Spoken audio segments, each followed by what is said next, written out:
प्रकरण 6. पुट्टपर्तीस पुनरागमन. सत्याला आता उरवकोंड्यास ठेवून काही फायदा नाही. त्यापेक्षा त्याला आपल्या नजरेसमोर ठेवला तरच तो सुधारेल या कल्पनेने सत्याच्या आई-वडिलांनी सत्याला पुन्हा पुट्टपर्तीला आणले. या मुलाबद्दल ते खूपच निराश झाले होते. इतकेच नव्हे तर त्याच्याबद्दलची भीतीही त्यांच्या मनात दिवसेंदिवस वाढतच जात होती. कधी कधी पूर्ण मौन बाळगून, तर कधी गाणी गाऊन अथवा कधी केवळ व्याख्यानेच जोडत राहून सत्या त्याचीही भीती वाढवितच होता. कधी अचानक त्याने आपल्या बहिणीला म्हणावे, "हां, चल झटपट आरती कर बरं, आता आकाशातून देव जात आहेत." कधी त्याने आपला शाळेचा अभ्यास बुडतो अशी तक्रार करावी, तर कधी वाचन महात्म्यावर किंवा लेखनाच्या महत्वावर पदे रचून ती म्हणून दाखवावीत, अथवा कधी कपटी सावकार अशिक्षित लोकांना कसे नाडतात यावरच त्याने पदे रचून ती गावीत.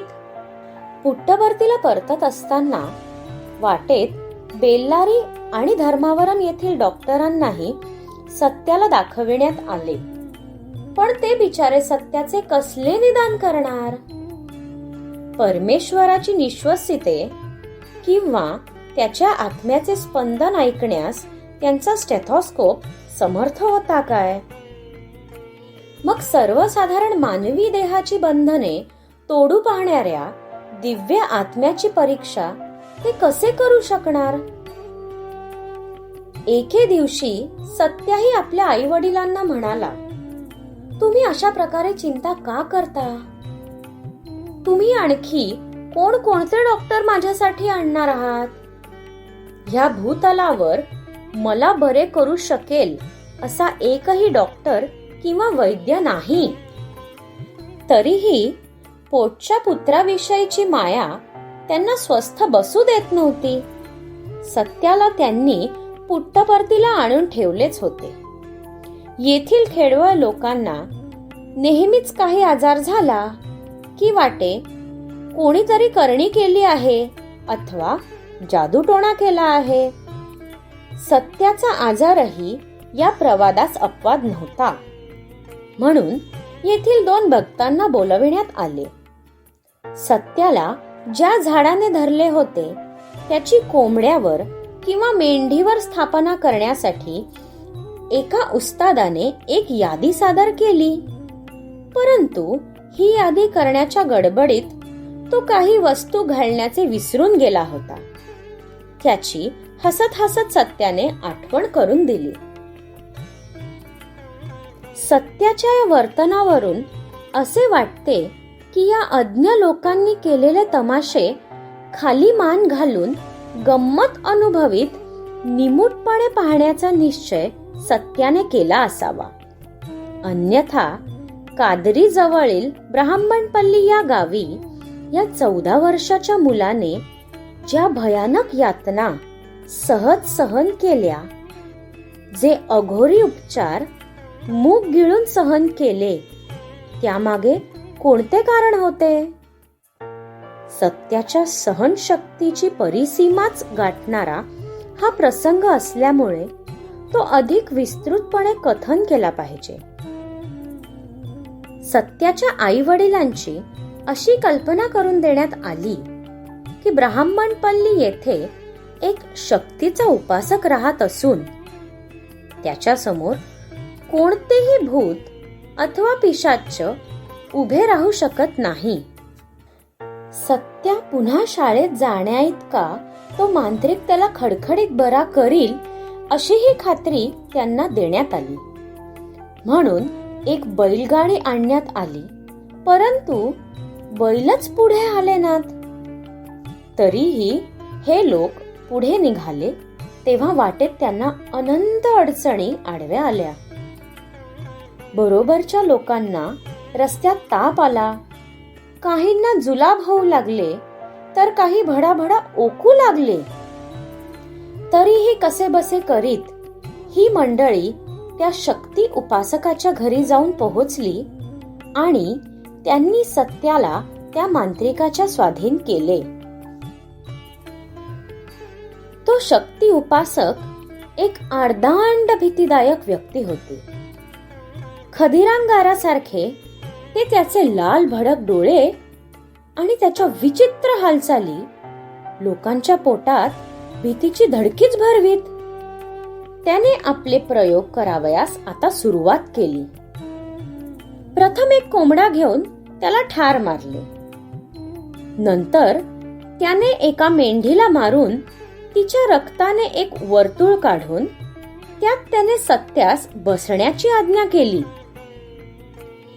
आपणास येत असलेले मंत्र तो म्हणू लागला. आता आपली व आपल्या शक्तीची त्या लहानशा मुलाशी झुंजच आहे अशा तऱ्हेने तो वागू लागला. आपली शक्ती पराभूत होत आहे किंवा प्रयोग अयशस्वी होत आहे असे वाटताच त्याने जे प्रयोग तो धट्ट्याकट्ट्या माणसांवरही करावयास धजत नव्हता ते सत्यावर करावयास प्रारंभ केला. आपले प्रयोग पूर्ण झाल्याशिवाय सत्याला घरी परत घेऊन जाण्यास त्याने सत्याच्या आई वडिलांना प्रतिबंध सुद्धा केला. समोर बसलेल्या सत्याचे केस त्या शक्ती उपासकाने एका धारदार वस्त्राने भादरून टाकले आणि एका अणकुचीदार शस्त्राने त्याने सत्याच्या डोक्यावर कपाळाकडे जाणाऱ्या 3 फुल्या मारल्या. या सर्व वेदना सत्याने हू की चू न करता सहन केल्या. डोक्यावर केलेल्या या फुल्यांमधून रक्त वाहत होते. त्या जखमा अगदी ताज्या होत्या. त्या जखमांमध्ये त्या मांत्रिकाने नंतर लिंबाचा आणि लसूणाचा रस भरला. जोडीला इतर फळांचा आंबट द्रवही होताच. सत्याच्या तोंडामधून एक शब्दही निघत नसल्याचे पाहून तो मांत्रिक चवताळला. याच्या नेत्रामधून एक अश्रूही येत नाही म्हणजे काय? त्याच्या रागाचा पारा झरझर वर चढत होता. अतएव या मांत्रिकाने त्या जखमांवर सबंध दिवसामधून 108 वेळा थंड पाण्याच्या घागरी अनेक दिवस ओतल्या जाव्या अशी व्यवस्था केली, परंतु हेही व्यर्थ झाले.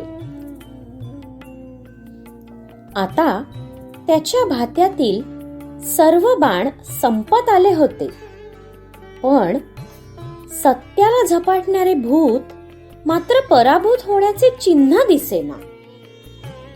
उलट त्याने आपण ह्या झाडाला सोडून देत दुसऱ्या झाडाला झपटू अशी धमकी दिली. मग त्या मांत्रिकाने सत्या इकडे तिकडे फिरू लागला की त्याच्या पायांच्या सांध्या सांध्यावर तडाखे देण्यास सुरुवात केली. याला तो मांत्रिक खोडाचा ज्वर म्हणजे स्टॅग फीवर असे म्हणे. आणि सत्य मौन धरून निस्तब्ध बसला म्हणजे तो त्याच्या पाठीत तडाखे आणि. याला तो शिलाज्वर म्हणजेच रॉक फीवर असे संबोधी. तो शक्ती उपासक आपल्या लहान सत्याचे असे हालहाल करताना पाहून आईच्या हृदयात कालवाकालव होई. परंतु हा सर्व प्रकार घडत असताना सत्याच्या डोळ्यातून एक अश्रूही ठिपकत नसे किंवा त्याच्या तोंडातून भयाची किंकाळीही फुटत नसे. हे पाहून ते माता पिता आश्चर्याने अवाक होत. आणि मुलाच्या भल्याकरिताच हे सर्व चालले आहे या समजुतीने ते बिचारे हताशपणे पाहत बसण्यापेक्षा दुसरे काहीच करू शकत नसत. शेवटी त्या मांत्रिकाने आपल्या भात्यातील शेवटचे रामबाण अस्त्र वापरण्याचे ठरविले. या अस्त्राचे नाव कालिकम. या कालिकम पुढे कितीही प्रबळभूत असले तरी ते टिकाव धरू शकत नव्हते. हे कालिकम हे एक अद्भुत जादूचे काजळ असून ते अनेक बीज मंत्राचे प्रयोग विविध प्रकारच्या क्षारांवर करून तयार केले होते. आतापर्यंत झालेल्या सर्व छळाची परमावधी या काजळाच्या प्रयोगाने गाठली जात असे. आणि शेवटी त्या मांत्रिकाने ते काजळ सत्याच्या डोळ्यामध्ये घातलेच. सत्याचे डोळे आणि सबंध तोंड इतके सुजले की त्याला ओळखता येणे अशक्य झाले. त्याचे डोळे गुंजेसारखे लाल भडक झाले. त्याच्याजवळ गेलेल्या माणसालाही त्यातील आगीची धग अनुभविता येत होती. सत्याच्या डोळ्यातून सतत अश्रूंच्या धारा चालल्या होत्या. त्या पीडेने सत्याचा सबंध देह होरपळून निघत होता आणि आपला प्रयोग आता निश्चित यशस्वी होणार म्हणून तो निर्दय मांत्रिक खदखदून हसत होता. आता हे भूत सत्याला कायमचे सोडून जाणार. तो सैतान मनातल्या मनात मांडे खात होता. आणि इतका त्रास झाला तरीही सत्या आपला स्तब्धच होता. भीतीमुळे नव्हे तर मनात मात्र तो या लोकांच्या अज्ञानाला हसतच होता. परंतु सत्याचे होत असलेले हे क्रूर हाल पाहून आईच्या मायेचे आतडे पिळवटून निघत होते आणि त्याच्या थोरल्या बहिणीला ते हाल पाहणे अशक्य झाले होते. आपण या लहान सत्याच्या क्रूर छळास कारणीभूत झालो असे त्यांच्या अपराधी मनास वाटत होते. त्यामुळे त्यांना आता हे हाल पाहणे अशक्य झाले. त्या ओक्साबोक्शी रडू लागल्या. सत्याचे हे हाल कसे थांबवावे हे त्यांना समजेना. तो मांत्रिक तर सत्याजवळ कोणास जाऊ देत नव्हता. तो मांत्रिक पाठमोरा झाला अथवा दृष्टीआड झाला की सत्याची समजूत घालण्याची त्या दोघी जणी प्रयत्न करू लागल्या. सत्या त्यांना खुणावून सांगत होता, काही ना काही बहाणा करून मी या खोलीतून बाहेर येतो. मी सांगतो ते औषध तयार ठेवा आणि मला द्या. त्याप्रमाणे सत्याने सांगितलेले ते औषध तयार ठेवण्यात आले आणि नंतर ते सत्याच्या डोळ्यांना लावण्यात आले. त्याच्या डोळ्यांची सूज एकदम उतरली. ते पुन्हा पूर्वीप्रमाणे तेजस्वीपणे लुकलुकू लागले होते. परंतु तो अघोर मांत्रिक आता एखाद्या हिंस्र श्वापदाप्रमाणे चवताळला होता. एखादा हिंस्र पशु ज्याप्रमाणे डरकाळ्या फोडीत आपल्या भक्ष्यावर तुटून पडतो त्याप्रमाणे तो गर्जना करीत सत्याच्या आई वडिलांवर ओरडला, तुम्ही घात केला. मी आता थोडक्यातच विजयी होणार होतो. परंतु आता त्या कर्दनकाळाच्या तडाख्यातून सत्याला सोडविणे हे सत्याच्या आई वडिलांना आवश्यक वाटत होते. सत्याचा होत असलेला छळ असाच पुढे चालू राहणे इष्ट नव्हे असे त्यांना घेतलेल्या अनुभवांवरून वाटू लागले होते. म्हणून त्यांनी त्या मांत्रिकाची सर्व बिदागीदर त्याला दिलीच. इतकेच नव्हे तर तो खुश व्हावा म्हणून त्याने न मागताही अनेक वस्तू त्याला देऊन त्याने दाखविलेल्या त्याच्या विद्येच्या कौशल्याबद्दल त्यांनी तोंड फाटेपर्यंत स्तुतीही केली. कोणीही कडून त्रस्त संबंध शांत व्हावयास हवा होता ना. आपला यात काय दोष? आमचेच नशीब वाईट, तेथे तुम्ही तरी काय करणार? परंतु सत्याची तब्येत सुधारली म्हणजे पुन्हा आम्ही त्यास आपल्याकडे निश्चित घेऊन येतो. त्यावेळेस आपण त्याचे भूत झाडून टाका, असे आश्वासन देऊन त्यांनी आपली सुटका त्या मांत्रिकाच्या तडाख्यातून करून घेतली. त्यांनी एक बैलगाडी आणली आणि सत्याला तीत बसवून ते भयानक स्थान सोडून देत पुट्टपर्तीला येऊन पोहोचले.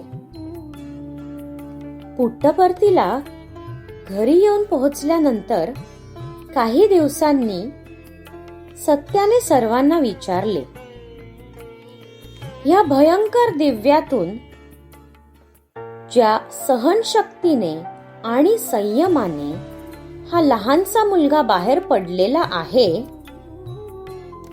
हे पाहून सुद्धा तुम्हाला अजून कसे पटत नाही की मी सर्वज्ञ बाबा आहे? जर का मी एके दिवशी अचानक उठून घोषणा केली असती मी बाबा आहे, तर त्यावर तुमचा विश्वास कसा बसला असता? मी सर्व माणसांच्या सुखदुःखांच्या पलीकडचा आहे. मी परमेश्वरी अंश आहे. हे तुम्हाला पटवून देण्यासाठी मी हा सर्व खेळ खेळलो. परंतु मायेने मनुष्य आंधळा बनत असतो हेच खरे. लोकांना अजून सुद्धा सत्या इतर मुलांसारखा सामान्य झालेला दिसत नव्हता. सत्यामधून पुष्कळ वेळा अन्य व्यक्तिमत्व डोकावताना दिसत होते. 13-14 वयोगट असलेल्या मुलांच्या बुद्धिमत्तेपलीकडे असलेल्या संस्कृत श्लोकांचे आणि स्तोत्रांचे पठण तो करीत होता. कधी त्याच्या अंगात 10 हत्तींचे बळ आलेले लोकांना आढळावे, तर कधी एखाद्या मृणाल देठासारखा अतिशय नाजूक झालेला तो दिसावा. लहान थोर न बघता तो थोरांशी भांडून त्यांच्या आचरणातील आणि वर्तनातील चुका दाखवून देत असे.